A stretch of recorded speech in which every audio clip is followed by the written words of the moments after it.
आपका स्वागत है हमारे YouTube channel SK education hub में। इस वीडियो में हम बात करेंगे बीए बीएड थर्ड ईयर के अर्थशास्त्र इकोनॉमिक्स के सिलेबस के बारे में। पाठ्यक्रम को विस्तार से समझाएंगे। पेपर किस प्रकार का आता है ये बताएंगे। प्रश्न किस प्रकार से आएंगे, कितने प्रश्न आएंगे, कितने कितने नंबर के प्रश्न होंगे, किस प्रकार सेक्शन होंगे, पूरे पेपर में क्या क्या सवाल आएंगे, पूरा विस्तार से समझाएंगे। तो वीडियो को पूरा देखना। बाकी सभी सब्जेक्ट के सिलेबस की वीडियो की लिंक मैं आपको डिस्क्रिप्शन बॉक्स में दे दूंगा, वहां से जाके आप देख लेना। बीए बीएड से जुड़ी अन्य वीडियो देखने के लिए हमारे यूट्यूब चैनल को सब्सक्राइब कर लें तथा कोई भी जानकारी व पीडीएफ सबसे पहले पाने के लिए हमारे Telegram channel SK education hub को ज्वाइन कर लें। तो चलिए सबसे पहले बात करते हैं थर्ड ईयर में इकोनॉमिक्स में कितने क्वेश्चन पेपर आते हैं। तो इसमें क्वेश्चन पेपर आते हैं 2, पेपर फर्स्ट, पेपर सेकेंड। परीक्षा अवधि होती है 3-3 घंटों की। अधिकतम अंक होते हैं 60-60 अंक। चलिए आपको बताते हैं इकोनॉमिक्स का पेपर पैटर्न किस प्रकार से आता है। पेपर के पैटर्न की बात करें तो इसमें दोनों पेपर के पैटर्न सेम होते हैं। क्वेश्चन पेपर में 3 सेक्शन होते हैं, सेक्शन ए, सेक्शन बी और सेक्शन सी। सेक्शन ए की बात करें तो सेक्शन ए में 8 क्वेश्चन आते हैं। उत्तर सीमा होती है 50 शब्दों की। प्रत्येक प्रश्न होता है 2 अंक का। तो सेक्शन ए हो गया 16 अंकों का। सेक्शन बी की बात करें तो सेक्शन बी में 5 क्वेश्चन आते हैं। प्रत्येक क्वेश्चन के अथवा में एक अन्य क्वेश्चन होता है। इनमें से एक क्वेश्चन करना होता है। उत्तर सीमा होती है 200 शब्दों की। प्रत्येक प्रश्न होता है 4 अंक का। तो सेक्शन बी हो गया 20 अंकों का। सेक्शन सी की बात करें तो सेक्शन सी में 5 क्वेश्चन आते हैं, जिनमें से किन्हीं 3 क्वेश्चन के उत्तर देने होते हैं। उत्तर सीमा होती है 50 शब्दों की। प्रत्येक प्रश्न होता है 8 अंक का। तो सेक्शन सी हो गया 24 अंकों का।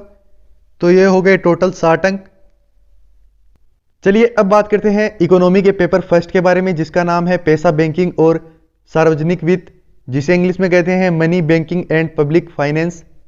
इसमें यूनिट फर्स्ट है। इसमें टॉपिक है बुनियादी अवधारणाएं। इसमें है धन, अर्थ, कार्य और वर्गीकरण, ग्रेम्स का नियम, मौद्रिक मानक, नोट जारी करने की धातु और कागज प्रणाली, पैसों का मूल्य और मुद्रा स्फीति, पैसों का मात्रा सिद्धांत, नकद लेन देन और नकद संतुलन दृष्टिकोण, किनेशियन दृष्टिकोण, मुद्रास्फीति, अपस्फीति और अपस्फीति परिभाषा, अर्थव्यवस्था के विभिन्न क्षेत्रों पर मुद्रास्फीति के प्रकार, कारण और प्रभाव, मांग में खिंचाव और कॉस्ट पुश इंस्पेक्शन, मुद्रास्फीति को नियंत्रित करने के उपाय, फिलिप्स कर्व।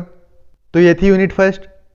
यूनिट सेकंड की बात करें तो इसमें टॉपिक है वाणिज्यिक बैंकिंग, वाणिज्यिक बैंकों के कार्य, ऋण निर्माण की प्रक्रिया, उद्देश्य और सीमाएं, बैंकों की देनदारी और संपत्तियां, वाणिज्यिक बैंकिंग का विकास, आज़ादी के बाद का भारत, वाणिज्य बैंकों की प्रगति का एक महत्वपूर्ण मूल्यांकन, राष्ट्रीयकरण, भारत में बैंकिंग क्षेत्र में हालिया सुधार, मुद्रा आपूर्ति की निर्धारण, उच्च शक्ति धन और धन गुणक।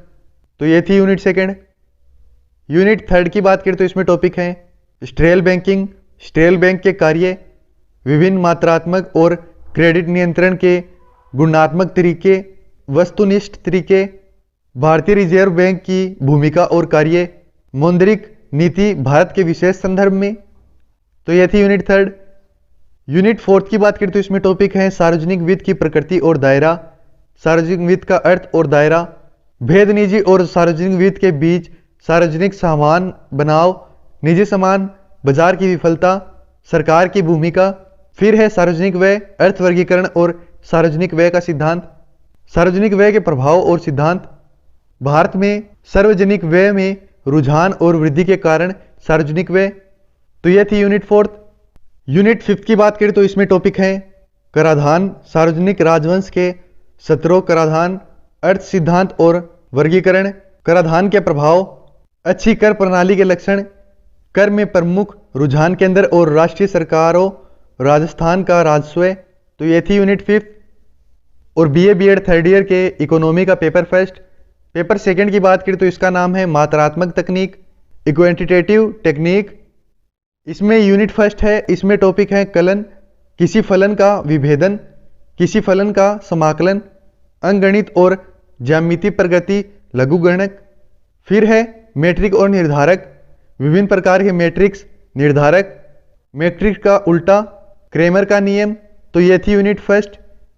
यूनिट सेकंड की बात करें तो इसमें टॉपिक है सांख्यिकी का परिचय, मूल अवधारणाएं, जनसंख्या नमूना, पैरामीटर, आवर्ती वितरण, संचय आवर्ती डेटा का ग्राफिक और आरेखिक प्रतिनिधित्व, डेटा संग्रह की तकनीक, नमूनाकरण बनाम जनसंख्या, प्राथमिक और द्वितीय डेटा। तो ये थी यूनिट सेकंड। यूनिट थर्ड की बात करें तो इसमें टॉपिक है केंद्रीय प्रवृत्ति और फैलाव, केंद्रीय प्रवृत्ति के उपाय, माध्य, माध्यिका मोड, ज्यामिति माध्य और हार्मोन माध्य, फैलाव के उपाय, रेंज, माध्यम, विचलन, मानक विचलन, विचलन के सह गुणांक, चतुर्थ विचलन, तिरछापन, विकास दर की अवधारणा। तो यह थी यूनिट थर्ड। यूनिट फोर्थ की बात करें तो इसमें टॉपिक है सहसंबंध और प्रतिगमन सहसंबंध, सहसंबंध का सरल गुणांक, कार्ल पियर्सन और रैंक सहसंबंध, आंशिक और बहु सहसंबंध विश्लेषण, प्रतिगमन और विश्लेषण, कम से कम वर्ग विधि, व्याख्या प्रतिगमन गुणांक, प्रक्षेप। तो ये थी यूनिट फोर्थ। यूनिट फिफ्थ की बात करें तो इसमें टॉपिक है टाइम सीरीज और इंडेक्स, नंबर समय श्रृंखला विश्लेषण, अवधारणा और घटक, नियमित प्रवृत्ति का निर्धारण और मौसमी सूचकांक, सूचकांक संख्या, अवधारणा, मूल्य सापेक्ष, मात्रा सापेक्ष, मूल्य सापेक्ष, लेस्पियर की, पासे और फिशर, पारिवारिक बजट पद्धति, निर्माण में समस्या और सूचकांक, संख्या की सीमाएं, आदर्श सूचकांक संख्या के लिए परीक्षण। तो ये थी यूनिट फिफ्थ और बीए बीएड थर्ड ईयर के इकोनॉमी का सेकंड पेपर। चलिए आपको बताते हैं कैसे आप इसकी पीडीएफ फाइल को डाउनलोड कर सकते हैं। पीडीएफ फाइल को डाउनलोड करने के लिए डिस्क्रिप्शन में दिए गए लिंक पे क्लिक करेंगे। क्लिक करने के बाद कुछ इस प्रकार का पेज खुलेगा। यहाँ ऊपर सब्सक्राइब है, नीचे अनलॉक लिंक है। लिंक को अनलॉक करने के लिए सब्सक्राइब पे क्लिक करेंगे। सब्सक्राइब पे क्लिक करने के बाद आप हमारे यूट्यूब चैनल पे आ जाएंगे। यहाँ से आपको सब्सक्राइब कर लेना है, बेल आइकन को भी ऑल पे कर लेना है। ऑल पे करने के बाद बैक आएंगे। बैक आएंगे तो लिंक अनलॉक हो जाएगी। यहाँ से गेट लिंक पे क्लिक करेंगे। क्लिक करने के बाद तीन ऑप्शन आएंगे। आप यहाँ में से किसी से भी जाके डाउनलोड कर सकते हैं। क्रोम पे क्लिक कर ले। क्लिक करने के बाद हम पीडीएफ पे आ जाएंगे और यहाँ से हमारी पीडीएफ को डाउनलोड कर लेंगे। ठीक है।